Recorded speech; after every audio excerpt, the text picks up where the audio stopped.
How to disrupt your standard to break through to the next level. You know, I run into so many people all around the world who are living this duality. 1. I want more, but 2. I don't want to distract what I have. And the challenge is, in order for you to have a breakthrough to the next level, your standard, your average, your ordinary has to be disrupted. My grandmother says, your conviction and your convenience does not live on the same block.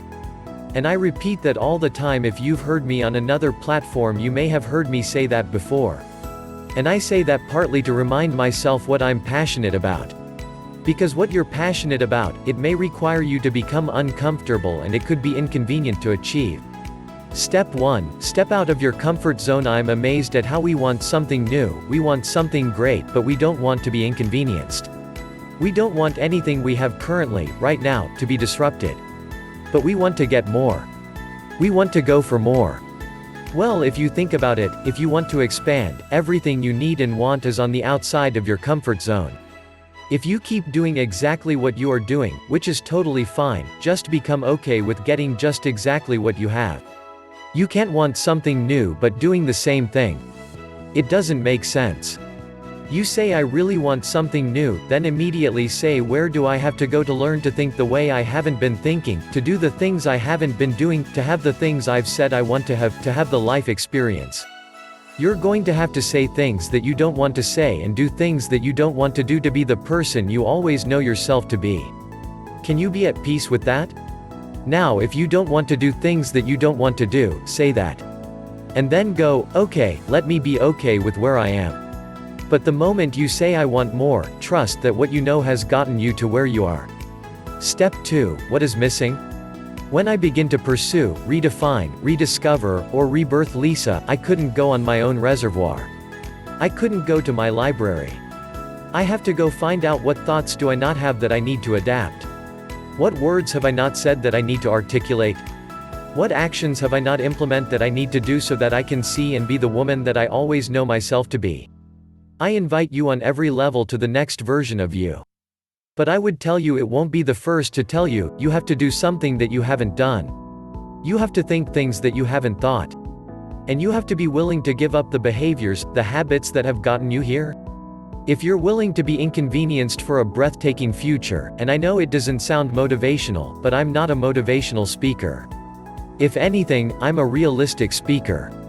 If anything, I would have you learn in reality. Even if it makes you moderately to significantly uncomfortable, at least you know you've got a dose of reality.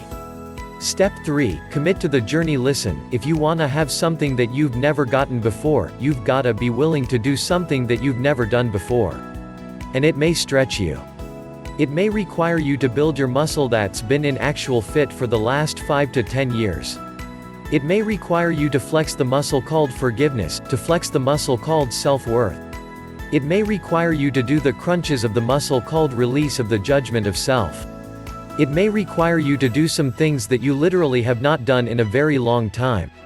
But on the other side of it, you get something that you've always known to be you. Like the trade-off. The trade-off is so huge, so when people would tell me, I hear it all the time, people say, oh Lisa, how will I do this? And I go, do this, this and this. I give you the steps.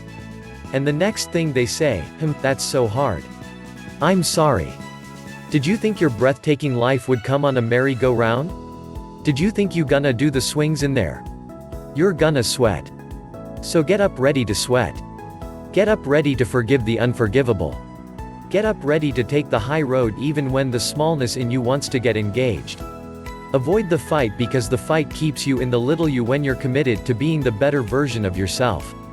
Yeah, you will have to say some things you've never said and do something you've never done so you can meet the person you've always known yourself to be. I'll be right there with you. Step 4. Move into the next level. Ready to shift from scarcity and deprivation to true abundance? I invite you, if you are ready, now, to move into the next level of you. I have a tool for you, free. If you want to experience more abundance in all areas of your life, get Creating a 360-Degree Abundant Life now. This free checklist reveals 24 must-follow strategies for creating a more abundant life.